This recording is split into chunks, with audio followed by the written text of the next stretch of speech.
Hi guys, in this video I will show you how to add playing a game in Discord Mobile. So let's get started. First, open the Discord application and sign in. Next, on the right bottom of your mobile screen, tap on You.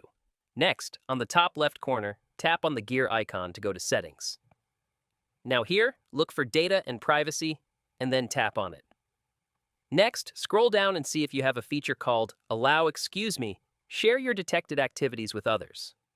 So in case you have this under activity status, and it says share your detected activities with others, you can enable that, and it will show everything you do on your device and all the games you play.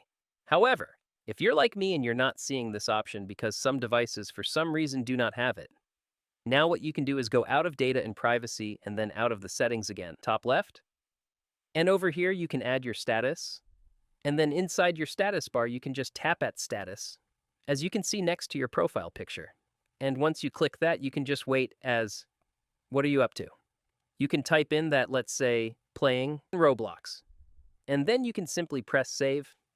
And as you can see, it's now going to give you a status that you're playing Roblox, which essentially does exactly the same thing. Now, if you don't want this to expire, you can also set it to do it. Don't clear up here. And that's pretty much it. You can then save it, and this will stay until you decide to delete it or change it.